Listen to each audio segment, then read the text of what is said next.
Nobody's safe. Nobody's safe.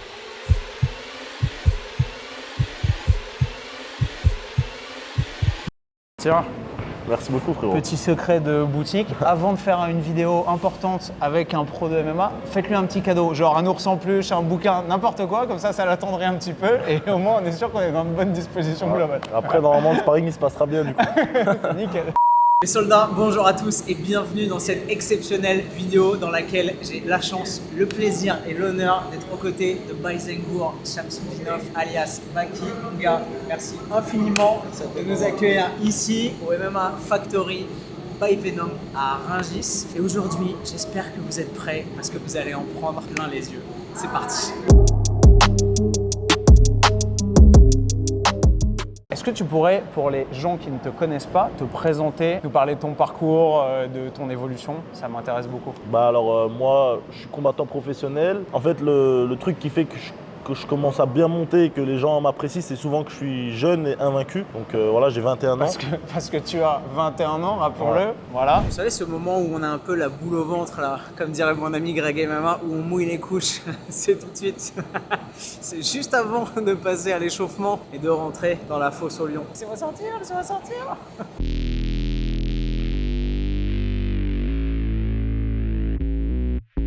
Bah, moi je propose qu'on commence avec l'entraînement le plus connu, enfin l'échauffement le plus connu, donc le shadow. On va commencer avec un petit shadow de 2 minutes, 3 minutes. Ok. Ça va nous permettre de relâcher un peu les muscles, de les échauffer tranquillement. Quand tu fais du shadow en MMA, tu fais à la fois du shadow sur du striking et en même temps tu intègres des mouvements, des défenses de lutte. Exactement. On va faire du shadow. Enfin, dans le MMA, il y a aussi l'aspect sprawl, donc pour la Ouais. défense de lutte. Je sais pas si t'as déjà vu, mais Je crois que ça c'est le genre de truc où t'as un mec qui te plonge dans les jambes et c'est ça, tu c'est vas un genre faire de ça. burpees, un Ok, petit d'accord. burpees bizarre, tu vois. Ok, d'accord. Donc il y a ça. Après il y a celui-là un peu plus compliqué, c'est quand tu vas descendre chercher la jambe de l'autre. Ça c'est un peu plus compliqué, mais tu vas devoir faire. Bah écoute, je te regarde et je te suis et je fais pareil. Alors souvent moi j'aime bien commencer avec tranquillement que de la boxe, tu vois.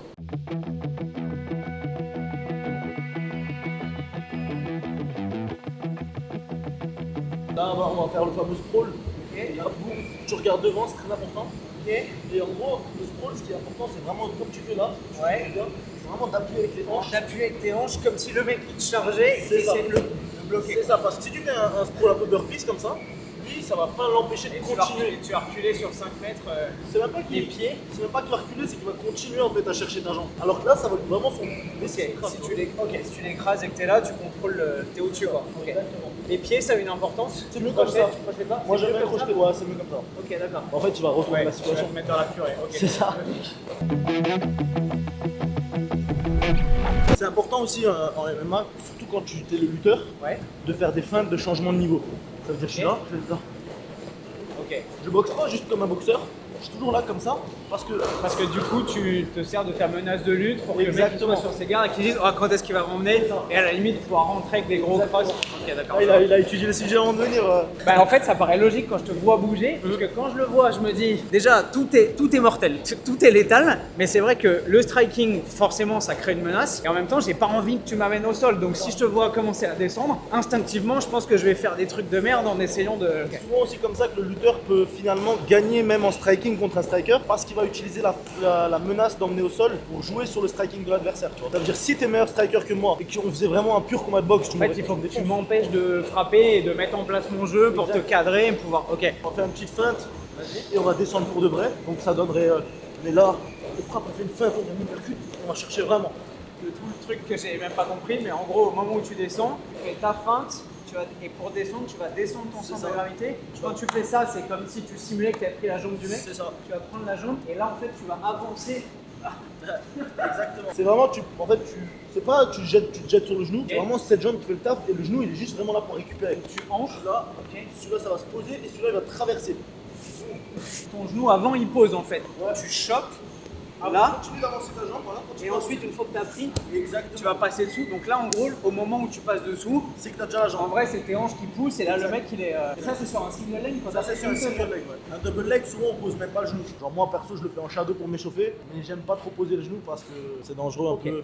Et Ok. moi je suis pas fan de poser le genou, tu vois. Il plie pas le genou, il est pas là pour ça. So I assume, my lord, you're here to bend the knee. Donc né en 2001. Ouais, c'est ça, né en 2001. Je combats à l'ARES, c'est la plus grosse organisation en France et Ouais. une des plus grosses en Europe. Je m'entraîne dur, je gagne mes combats et C'est ça qui fait que les gens t'apprécient. c'est ça. Ok. Ton parcours pugilistique, c'est quoi? C'est judo d'abord? C'est ça, ouais, j'ai commencé par le judo à l'âge de 6 ans. Des petits, ok.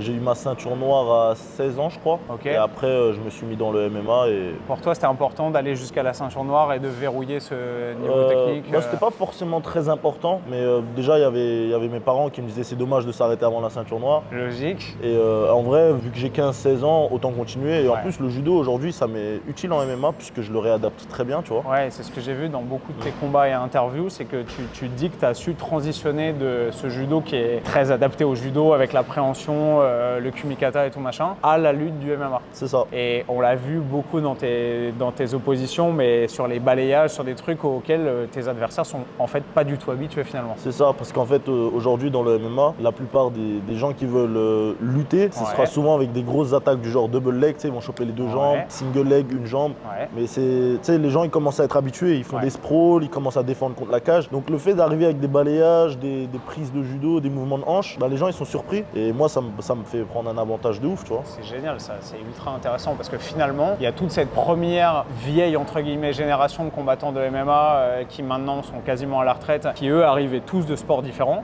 Les mecs, ils avaient fait du karaté, du judo, un peu de boxe anglaise, de la lutte et tout, et ils essayaient de tout combiner comme ils pouvaient. Alors que maintenant, je pense que la plupart de ces adversaires, c'est des mecs qui sont quasiment des purs combattants de MMA. C'est Ils clair. ont commencé par le MMA dans une salle de MMA à côté de chez eux et ils ont gravi les échelons pour arriver à ce niveau d'excellence, mais dans ce truc qui est maintenant un sport complètement à part entière en fait. Exactement, parce que là, avant, comme tu as dit, il y avait beaucoup de gens, par exemple des karatékas, Ouais. des gens qui venaient de la boxe anglaise, du kickboxing ou des lutteurs purs Ouais. qui s'affrontaient, mais il n'y avait pas vraiment, genre si j'arrivais et que moi j'étais lutteur et que toi un kickboxer et que je t'attrape les deux jambes, bah tu savais juste pas quoi faire en fait. C'était ciao, ouais. C'est ça. Alors que là aujourd'hui, je peux affronter un mec qui est beaucoup plus fort que moi debout et malgré tout, je vais même pas réussir à l'emmener au Ouais, sol. parce donc, qu'il va savoir défendre la c'est lutte ça. et On va faire pareil sur ce truc-là, sauf que tu vas mettre un uppercut avant. C'est-à-dire après la feinte, lui il va croire que c'était un takedown.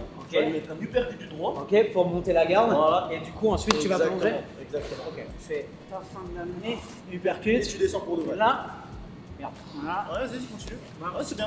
Exact. Ok, bam, bam, bam, bam. Feinte, uppercut. Là, tu vas choper, mettre un long. Voilà. C'est tellement pas naturel pour moi de Je vais te le descendre faire. le niveau, Je vais de te le choper faire des Je vais trucs. te le faire de manière fluide pour que tu vois un peu. Vas-y. Donc je suis là. Je jab, Ça, avant la fin, j'aime bien mettre un jab. Tu fais, tu mets un uppercut et tu descends. Et après, normalement, tu as ses jambes et il est en bas. Normalement, le combat change de tournure déjà. Donc, je sais pas si vous vous rendez compte de la fluidité du mec, parce que là, il parle, il montre en même temps, il est tout sourire. Sa technique, elle est parfaite. Mais imaginez que là, on est en opposition et qu'en fait, le mec, il arrête, il prend votre jambe et il part avec. Ça n'a aucun sens. du coup, toi, quand tu arrives dans un combat, t'as pas un game plan qui est toujours le même parce que tu sais quels sont tes points forts et tes points faibles, mais tu vas à chaque fois être obligé de t'adapter aux combattants que tu as en face. C'est ça. Moi, j'étudie mes adversaires. D'ailleurs, Ok. je les étudie vraiment très bien. De façon sérieuse, C'est ça. à la John Jones. C'est ça. Limite, je prends un temps dédié pour ça, tu vois. Donc, Ok. Comment tu fais? Tu regardes des combats? Ouais, je regarde ses Des combats, je interviews, regarde des entraînements. footages d'entraînement et tout? C'est ça, Ok. c'est ça. Ses coups préférés, ses D'accord. techniques préférées, son style de combat, s'il est droitier, s'il est gaucher, sa Ok. taille exacte, énormément de détails. Tu cherches quoi? Tu cherches plutôt des points forts ou plutôt des points faibles? Les deux. Les deux? Je cherche le point faible pour l'exploiter et le Ok. point fort pour m'en protéger, tu vois. Super intéressant. Ok. Après, à l'entraînement, je vais chercher des sparring partners. On a de la chance ici au Factory d'avoir énormément Ouais. de combattants. T'as un gros vivier de combattants ici? C'est ça, ça veut Ok. dire que je trouverai toujours un combattant qui est plus ou moins similaire à mon adversaire, même si c'est jamais exactement À la pareil. fois en termes de morphologie et en termes de style de C'est combat. ça. de- Souvent, c'est morphologie aussi. Tu vois, Ok. si j'affronte un grand, bah, je vais tourner qu'avec des grands. S'il est Toi qui gaucher es ou très droitier. costaud, je sais pas si les gens se rendent compte, mais c'est une bûche en vrai dans la vraie vie. Il dépasse de la chaise, genre c'est une blague. Mais du coup, dans ta KT, t'es souvent contre des mecs qui sont plus grands que toi. C'est ça. Ok, parce que plus longiligne et. C'est ok. ça. En 77 kg, ça reste quand même un poids assez élevé si on parle du fait que les gens ils vont cutter. Par exemple, moi je fais 1m80. C'est rare que un combattant qui combat à cette catégorie-là fasse Ouais. seulement 1m80. Ouais, généralement ils font plus un 85, 90 et C'est ils ça. sont un peu plus longilignes. C'est ça. Ok. En fait, moi je trouve là, enfin, c'est même pas que je trouve, c'est ce que j'avais vu, c'est que Ouais. ta morphologie, elle va te dire quel sport faire en fait. Ouais. C'est pas parce qu'on fait du basket basket qu'on est grand. Ouais, exact. C'est parce qu'on est grand qu'on fait du basket. Exact. Et le judo, comme tu dis, la plupart des mecs qui arrivent dans le judo, c'est des mecs avec des clavicules larges, gros dorsaux, tu vois, parce qu'au judo, faut tirer. Ouais, de ouf. Donc ouais, je suis habitué à affronter des petits tanks, tu vois. Ok. Donc c'est pour ça qu'en sparring, j'aime bien tourner avec des grands. Ça ressemble à rien. En fait, voilà, en 2 minutes, vous avez une idée de comment un mec qui est totalement débutant dans un sport peut être noyé d'informations. Déjà, techniquement, c'est trop élevé pour moi. Donc, mettez-vous à la place des mecs dont c'est le métier. Quand vous êtes dans votre canapé en train de vous enlever les morceaux de Doritos du nombril avec une bière à la main, en train de dire ouais, mais moi j'aurais fait ça, j'aurais mis un bras arrière. Non, frérot, t'aurais essayé de faire un single leg, tu te serais pris ton propre pied dans ton propre genou et t'aurais fini dans ce sens-là. Bah, là, du coup, on a vu quand on est lutteur. Ouais. Là, on va voir plutôt quand on est striker. Alors, quand on est striker, le combat, on est d'accord, il commence debout. L'erreur de beaucoup de strikers contre les lutteurs, c'est qu'ils se font justement noyer par ce genre de personnes qui sont là à faire des trucs comme ça. Et ils vont souvent se laisser avoir par la pression. Ils vont se dire, ok, il faut pas qu'ils m'emmènent au sol. Ils vont rester ultra vigilants, quitte à ne même pas envoyer le coup. Tu vois, ils vont juste être là à attendre que le mec il plonge pour faire un sprawl. Parce qu'en fait, le truc, c'est que quand t'attends, tu vas laisser le lutteur choisir son moment propice pour faire son takedown. Quand tu le frappes, le lutteur, il va devoir descendre dans ses jambes par survie. Et c'est là qu'en fait, il va le faire dans des moments qui sont justement pas propices. Et c'est là que tu vas pouvoir le contrer. C'est pour ça que quand on est un striker, il faut vraiment pas hésiter à bombarder le lutteur avec des coups. Bien sûr, faut faire attention, faut pas faire comme si le mec il allait pas te takedown, mais faut vraiment le bombarder quoi. Faut vraiment pas hésiter. Toi, t'as jamais perdu, on le répète, mais c'est magistral. T'es à combien? 6-0 pour Ouais, l'instant? 6-0, enfin officiellement 6-0. Ok. Normalement j'ai 8-0, mais malheureusement j'ai 2 combats qui n'ont pas été comptabilisés parce que Ok. en début de carrière, dans une organisation un peu Ok. bizarre, tu vois. D'accord. Malgré ça, est-ce que tu as déjà été en combat dans des situations où dans ta tête tu te disais putain, j'ai pas la solution jusqu'à ce que tu sois obligé de la trouver, mais tu as l'impression d'être face à un mur où tu n'arrives pas à trouver les failles du mec Alors en combat, j'ai jamais été dans Ok. cette situation-là parce que j'ai toujours fait des préparations qui étaient excellentes. Ok. Je me suis toujours mis dans le mal dans mes entraînements. Quand je prépare un combat, je vais chercher des mecs qui sont carrément plus forts que moi. Donc j'ai été dans cette situation dans des sparring, Ok, dans des entraînements. ok, Et j'ai pas peur de cette situation d'ailleurs. Donc c'est une situation avec laquelle je suis confortable. ok. Le fait de me dire que c'est la merde, je trouve pas la solution, c'est une situation qui est pas désespérée pour moi. Tu vois, je sais Ok. que je vais finir par la trouver si je fais ça. Mais en combat, vu que j'ai toujours bien géré mes préparations, que j'ai toujours tout donné, j'ai jamais Pour eu. l'instant, c'est jamais arrivé. C'est jamais arrivé. La sensation que c'est de ne pas pouvoir sortir, c'est terrible. Si tu prends un insecte, genre une sauterelle dans ta main comme ça, et que tu lui bloques tout mouvement possible, Ouais. si tu la relâches, elle va être complètement épuisée. On est d'accord qu'on fait pas ça avec les insectes parce On que fait pas ça, cruel. c'est un insecte. Et Baki est un gentil garçon, il maltraite pas les insectes. Exactement. Mais Mais je maltraite les hommes.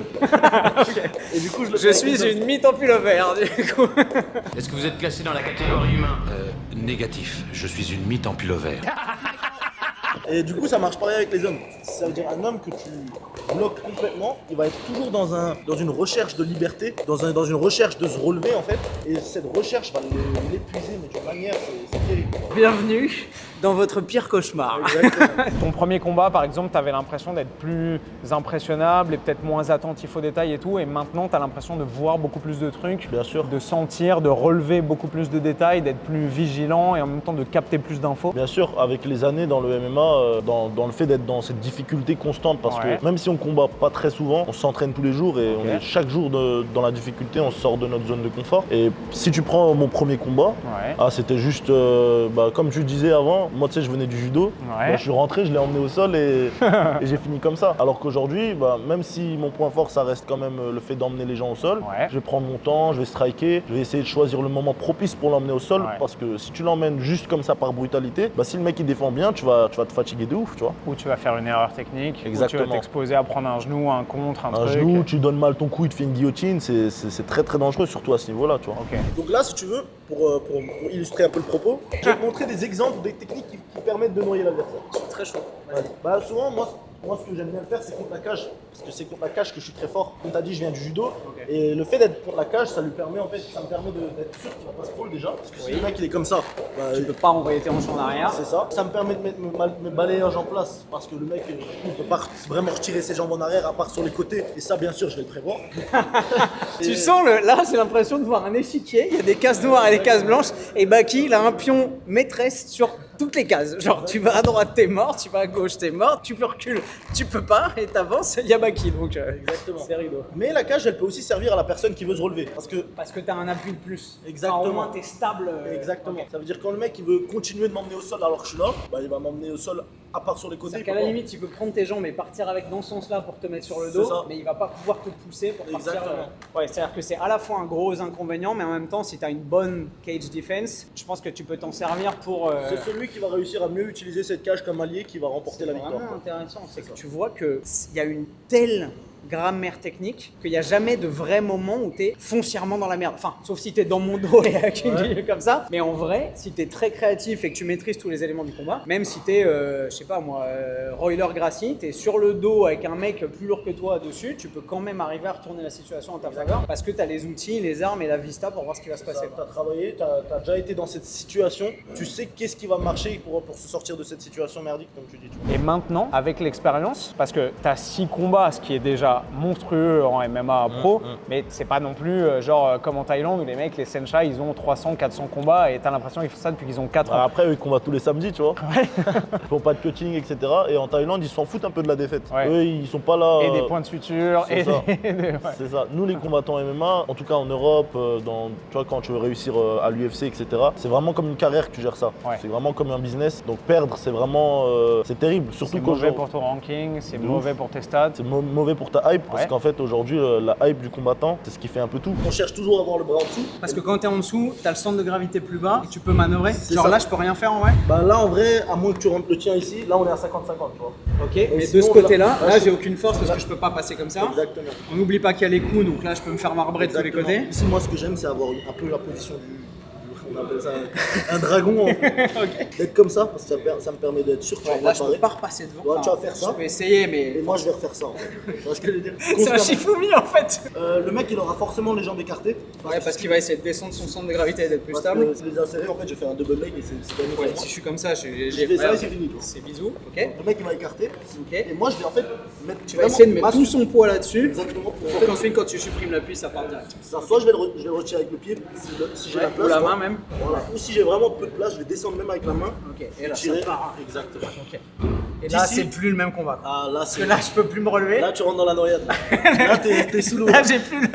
Là, c'est drapeau rouge, personne ne nage. Imagine, J'ai je t'ai réussi à prendre mes jambes. Imagine même, on va revenir encore plus tôt. Imagine, je t'ai emmené par terre normal et que Ok. toi, t'as été intelligent, tu t'es mis contre la cage. Donc vas-y, tu vas Je me reculer. suis mis comme ça pour Voilà. essayer de défendre. Exactement. Ok. Là, pour te relever, toi, tu seras Il obligé. va falloir que je mette une main là. Exactement. Et moi, c'est celle que j'attends. T'as pas le droit de choper la cage. Non, c'est ça. Ok, donc j'ai qu'une solution, il l'a déjà anticipé Ouais, en fait. C'est ça. Donc là, tu vas la mettre à plusieurs. Forcément, je vais devoir mettre la main par là. Ça dépend. Soit tu vas la mettre trop proche ici. Ok. Et moi, je vais Et là, c'est je mort. vais la récupérer par ton Avec dos. l'autre bras. Oh Ouais. bordel. Parce qu'en fait, là, Ah je vais bordel. t'en- Oh l'enfer. Là, Ah je- ouais, là. Ah Et Ça là, va, je vais je manger une clé de merde. Genre. Là, c'est même pas une clé, c'est qu'en fait, là, tu es Je dans peux une rien situation faire, où là. je tiens ton poignet C'est-à-dire que la seule truc que j'ai. Mais même pas et là, je te frappe avec toi. C'est l'enfer, putain. Et les mecs, parce que moi je suis pas très large pour t'accater, mais les mecs contre qui tu combats, t'arrives à choper leur bras par Exactement. derrière. Ouais, j'aime bien le faire. En plus. Ah, c'est l'angoisse. En plus, ça porte un nom parce que c'est beaucoup les combattants de chez nous qui font ce genre de technique. Chechen Lock. Non, c'est la menotte d'Agestanaise. La menotte d'Aguestanais. Toi, je connaissais pas. Parce Ok. qu'en fait, le gars, il fait comme une menotte, il tient ta main, tu vois. Et les mecs en plus, ouais, il y a un autre truc qu'on mesure pas, mais genre, voilà, le mec est fait pour les sports de combat et moi pas trop, tu vois. Genre, les mecs, ils ont plutôt ton gabarit que le mien, quoi. Ouais. Bon, après, ça dépend des catégories aussi, tu vois. On parlait d'intelligence stratégique et tout, mais tout ça c'est anticipé. Dans Ah ta oui. tête, tu sais exactement qu'il n'y a qu'une seule façon de se relever si tu mets mon poids de ce côté-là, je vais pas me barrer là-bas. peux pas. La seule façon, c'est de faire ça en fait. Et moi, je sais déjà ce que je vais faire après. Donc là, la deuxième option qu'il a, souvent, c'est l'autre extrême. Parce que là, tu étais très près de ton corps. Ouais, j'étais comme ça. L'autre extrême, c'est d'aller d'être très très loin. loin et de faire ça. Mais c'est pas bon non plus parce que là, du coup, vu que tu mets ta main très loin, Ouais. tu seras obligé de mettre tout ton poids là-bas et je vais tirer dessus ici. Ici, je vais mettre mon genou dessus. Et là, tu mets une pression constante avec la tête, l'épaule. Là, c'est fini. Là. C'est incroyable. Tu penses que les gens, inconsciemment, il y a une part d'eux, même si les gens te soutiennent, qui se disent bah, lequel va tomber. Tu sais, genre, t'as deux mecs qui sont invaincus, qui arrivent face à face, bah, il y en a un qui va être vaincu à la fin du combat, ça. potentiellement. Donc, C'est ça. les gens ont cette espèce de voyeurisme ou de curiosité malsaine de se dire ah, là, aujourd'hui, il y en a un qui meurt. C'est Lequel ça, ça va être et c'est ça aussi que les gens ils ont envie de voir dans le combat. Ça veut dire moi par exemple mes deux derniers combats, Ouais, les deux ils étaient invaincus. Il y en avait un qui avait 6-0, un qui avait 9-0. ok. Moi j'arrive la semaine Wow. du combat, je me dis il y en a un il va mal dormir cette nuit là tu vois. Genre moi personnellement j'aime bien cette sensation. Ok. Après je pense l'adversaire l'adversaire, pareil, vu qu'il Ok. est dans le domaine, il devait kiffer. Ouais. Mais genre, je me dis, le public, ils doivent se régaler en fait, tu vois. Parce qu'eux, ils vont pas se battre et ils vont voir deux mecs. C'est vrai qu'il y a un gros enjeu. En vrai, tu te dis, il y a deux mecs qui jouent leur carrière et leur destinée en tant que combattants parce qu'ils C'est ça. arrivent à genre 8-0. Il y en a un qui va repartir à 8-1 et un autre qui va repartir à 6-0 au lieu de 5-0. C'est quoi. ça. Et en plus, les deux, ils arrivent, les deux sont convaincus qu'ils vont gagner. Probablement. Et ouais. genre, ça, c'est beau en fait. Tu te dis, putain, les deux, ils te disent dans les interviews, ils te disent partout qu'ils vont gagner. Et il y en a un, en fait, il est en train de nous mentir depuis le début, tu vois. Je vais chercher là et je vais descendre la menotte ici. Ah bordel de merde. Ok. Et c'est la même merde en fait. Ok. Donc ce serait de le mettre en mode moyen et Moyen. de pré-défendre ta main à toi en C'est mode. ça. En fait, il faut que je me retrouve dans une situation où tu ici, puisses pas mettre j'arrive mon pas à poids tirer. dessus, où je vais être comme ça. En fait, il faut que je me retrouve dans une situation où ici, j'arrive pas à tirer. C'est long. Là, Et ici, c'est trop long. Là, c'est l'angoisse. Là, j'ai l'impression d'être un tempura de crevettes. Tu sais, genre. Ouais, donc, il J'ai va plus faire de jambes. un triangle de jambes et il va te canarder ici, tu vois. Mais même, Parce que même si sans t'as les pas- frappes, en fait, tu peux rien faire. Je vais où là? Je vais nulle part. Voilà, tu vois, C'est horrible. Mon objectif quand tu es là contre la cage, c'est de te déplacer pour que De tu sois m'empêcher de me dos. relever, de m'épuiser le plus possible et C'est d'attendre que je fasse une connerie. C'est ça, moi je veux que tu sois en fait dos au sol. C'est pour ça que je vais travailler avec le poignet. Parce que dos au sol, t'es plus fort que moi, forcément. Bah en fait, quand Parce que t'as ton gant en end-pound. quand t'es dos au sol et que t'as les épaules sur le sol, Ouais. bah t'es un Tu vas nulle part. peu dénoyé en fait. Ouais, ok. Tu vois ce que je veux dire? T'as jamais eu le sentiment que quand t'es arrivé, tu t'es dit, oh, ça va être chaud. Genre, je pensais que j'étais fort, que j'allais gagner et tout, mais là, franchement, où tu sens que ton niveau de confiance en toi, il a pris genre un. Franchement, non. Pas vraiment. Parce que moi, c'est souvent dans les premières secondes que Que direct. tu prends la température et que C'est tu ça. sais. Moi, dans les premières secondes, souvent, je fais direct un truc qui remet les idées en place, tu vois. Ça veut dire que soit je l'emmène au sol, que je lui mets un gros coup. Ok. Donc moi, ma confiance, elle augmente et la confiance de l'adversaire, elle descend Ok. direct. Tu penses que c'est une façon aussi de remettre genre l'église au milieu du village pour toi en mode voilà de quoi je suis capable, si je le fais tout de suite au moins ça C'est ça. pose le débat et C'est ça. Et aussi, les gens, ils se disent, bah ça fait aussi Ouais. pour le pour public, tu vois. l'excitation ça fait monter tout de C'est suite. ça, ils disent, ah ouais, en fait, c'est Baki quand même, tu vois. Et, ils rigolent pas, tu vois. Quand le poignet, t'as réussi à faire ton travail, Ok. bah, la prochaine étape justement c'est de reculer cette jambe pour te mettre comme tu t'es mis là. Vas-y, remets-toi. Ouais, en mode Turkish get up, si je Exactement. peux passer comme ça quoi. Exact. Et moi, c'est à ce moment-là que je vais me mettre de côté et crocheter ici. Tu vois. Boum. Et là, en fait, le fait d'avoir crocheté et de mettre mon poids vers l'avant, C'est infernal. je Dans la suis en train purée. de faire en même temps, Ok. là. Donc là, à je la te limite, frappe. j'en prends plein ma gueule. C'est ça, je C'est-à-dire, vais- J'essaie de me relever, mais Je je comprends frapper que c'est pas. volontairement haut pour que tu montes tes mains pour ensuite te défoncer par en bas. Et une fois que t'en as pris une en bas, C'est un enfer. Je Je te vais faire feinter ça, en bas ça va pour te la revenir haut. T'as les coups de coude ici. ouais, j'ai le coup de coude ici. Oh bordel de merde, t'as les coups de. Non, t'as pas le coup de genou. Non, là, je pas le coup de T'as coude. plus le droit. Ok. Ouais. Là, souvent par la panique, le Ouais. mec il va peut-être se Le mec, il décaler va de la se- cage. Ça veut dire si tu vas Ah. si t'essaies de te décaler, Une moi barrière je vais là-bas. venir chercher les deux crochets et travailler sur l'étranglement, Oh, l'enfer. le grand net pas, ou Oh, même l'enfer. t'allonger pour en être encore pire dans. Oh l'angoisse. Là, t'as l'impression que c'est une angoisse, mais tu verrais que c'est carrément un enfer si t'as la fatigue qui s'ajoute à ça. Le potentiel d'amélioration et la marge de progrès, elle est infinie en fait. Parce ça. que tu peux être le meilleur du monde en striking ou en lutte ou en sol, etc. Et tu auras toujours des trucs à apprendre en fait. De ouf, surtout que le MMA, c'est un nouveau sport. Ouais. Et juste, tu compares le niveau d'il y a 10 ans Ouais. avec le niveau actuel, tu vois, ça n'a rien à voir. Et d'ailleurs, moi, quand je dis dans les interviews, etc., que je vise la ceinture de l'UFC, Ouais. je me compare pas aux combattants qui sont actuellement champions. Non, d'accord. Je me dis, il faut que je vise plus loin, parce que dans 10 ans, ce sera un autre niveau, tu vois. Ça se trouve, les mecs, ils sont encore en Bah, primaire et bah ils ouais. regardent tes vidéos et ils C'est sont ça. là, ah, je vais peut-être faire du MMA. C'est ça, il y a sûrement un mec là, il a 14-15 ans, je sais pas ce qu'il est en train de faire, tu vois, et ça va devenir un tueur à gages plus tard, tu vois. C'est incroyable de se dire ça en vrai. Bah, c'est pourtant la vérité, tu vois ce que je veux Ouais, dire. c'est génial, mais c'est visionnaire parce qu'il y a beaucoup de mecs qui ont ces espèces de hier et qui se disent ok, il y a qui dans ma caté, il y a qui dans mon organisation, il y a qui au-dessus, qui est-ce que je peux prendre et pour monter, etc. Et l'histoire a montré qu'il y a plein de mecs qui étaient en mode je viens faire une photo en mode fanboy avec, je sais pas, Daniel Cormier en mode j'ai 12 ans et les mecs qui se rencontrent dans un ring ou dans un octogone genre ça. 10 ans après. ça. En vrai, c'est incroyable ça. Bah, ça, c'est vraiment fou, hein. Tu penses parfois quand tu fais des photos avec des petits ou il y a des mecs ou des ados qui viennent te voir, ils sont là, Baki et tout, et tu dis ça se trouve lui. Bah, j'y pense parce que parfois je vois des petits, tu vois, ils sont un peu audacieux. Ouais. Genre, ils me parlent en mode ok, t'es Baki, mais regarde, moi j'ai peut-être 13-14 ans. Ouais, Mais genre, ils font pas les fans, tu vois, ils demandent la photo, ouais. mais ils te parlent de manière un peu, tu vois, comme Dans si sa tête, il est déjà d'égal à égal. genre, un peu. le mec il se dit dans 10 ans c'est bon quoi. Tu vois ce que je veux dire? Là, on va voir aussi des techniques qui sont quand on n'est pas contre la cage, justement. Ok. Donc, vas-y, là, je t'invite à te mettre sur le dos si tu veux bien.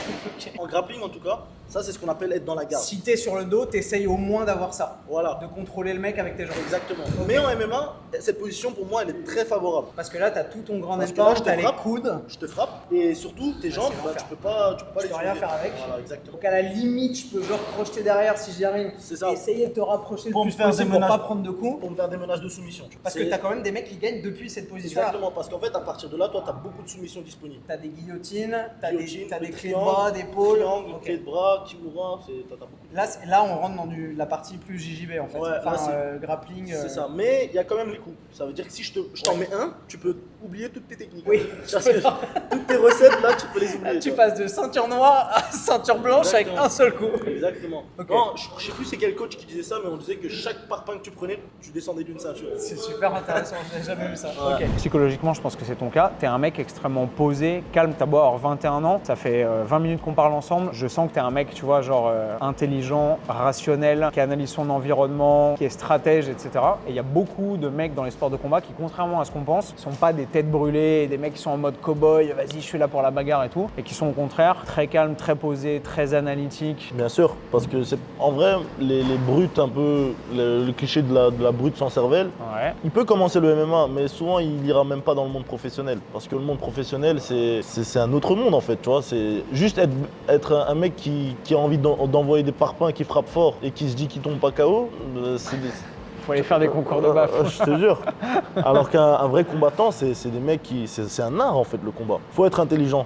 Ouais. Ou alors si t'es pas intelligent, le combat te rendra intelligent si tu veux performer. Tu vois ce que je veux dire? Super La intéressant. recherche de l'amélioration de ton niveau Ouais. te rendra forcément intelligent. Tu peux pas rester bête, entre guillemets, la brute sans cervelle et devenir champion de l'UFC, c'est impossible. Ça, c'est super C'est carrément intéressant. impossible, tu vois. Donc en vrai, maintenant que tu es pro et que tu t'entraînes et que tu accèdes à des combattants de niveau de mieux en mieux, en vrai, tu as accès à des mecs qui sont de plus en plus intelligents. Exactement. Et les mecs avec qui tu t'entraînes, tes sparring, tes frères d'armes à l'entraînement et tout, tu sens qu'il y a une espèce de sélection naturelle de les mecs sont de plus en plus malins. Moi je te le dis, les personnes les plus fortes du Factory, Ouais. en tout cas des gens avec qui je m'entraîne, Ouais. c'est ceux avec qui, moi personnellement, j'arrive à avoir les meilleures discussions. Parce que je sens des gens intelligents, des gens Ouais. qui savent ce qu'ils font. Et même quand tu combats, tu vois, tes adversaires, au fur et à mesure que tu gagnes, tu vas affronter des adversaires de plus en plus forts et tu vois que le mec, il fait les choses bien. Le mec, il fait comme toi, tu vois, il fait une bonne préparation, Ouais. il prend un sparring adapté, il analyse tes défauts, etc. Et en vrai, ça devient petit à petit une partie d'échec en vrai, le combat. C'est exactement ce à quoi ça me faisait penser. Ouais. C'est vraiment un jeu d'échecs en fait. C'est ça. Maki, merci du fond du cœur. C'était passionnant, cette espèce de plongée dans ton univers qui est tellement dense. Merci beaucoup. Merci à toi, C'était franchement merci à vraiment toi. trop cool. C'était un plaisir. J'espère, parce que j'ai kiffé et ta pédagogie et ta vision des choses et aussi la personnalité que tu as, parce que tu es un mec éminemment sympathique. J'espère qu'on aura l'occasion de se croiser, de faire une vraie séance, pas de MMA, mais de préparation physique ou un truc un peu Pourquoi rugueux pas, dans un domaine où je vais pas prendre de coups, tu vois, pour une fois. Parce qu'il a tellement de trucs à apporter. Je pense que vous l'avez vu dans cette vidéo, c'est un puits de science et juste, il est tellement généreux dans sa pédagogie, son approche et son partage que c'était passionnant. Mon gars, merci beaucoup. Merci à toi. Les soldats, évidemment, je devrais pas avoir à vous le dire, mais je vous mets l'Instagram de Baki juste ici. Allez le suivre, allez suivre son phénoménal travail. Il donne beaucoup de force, beaucoup de motivation et beaucoup de courage. Merci beaucoup mon gars. Félicitations mon gars, c'était un C'était plaisir. un plaisir. Tout le plaisir était pour moi, c'était un honneur. Et on refera la prépa physique comme tu as dit. Hein. Avec grand plaisir. Vous voulez me voir dans le dur parce que là j'ai beaucoup appris et comme c'est vraiment pour de vrai un gentil garçon, je pense que c'est la première fois que je fais une vidéo sport de combat où je prends pas un seul mauvais coup, je ressors pas qu'une côte pétée ou quoi et c'est très appréciable donc merci encore plus pour ça. Et si vous voulez me voir dans le dur et transpirer un peu, je pense qu'on pourra, si l'avenir nous amène à nous recroiser, ce serait avec grand plaisir, faire un truc un peu plus rugueux où tu me mets dans le dur en termes de prépa physique. Avec plaisir. Mes soldats, merci beaucoup si vous avez kiffé cette vidéo. Comme d'habitude, éclatez-nous les pouces bleus. Allez vous abonner à l'Instagram de Baki, à qui on souhaite tout le succès du monde. Et quant à moi, je vous retrouve dans une prochaine vidéo. Et comme d'hab, avec le sourire. Bye.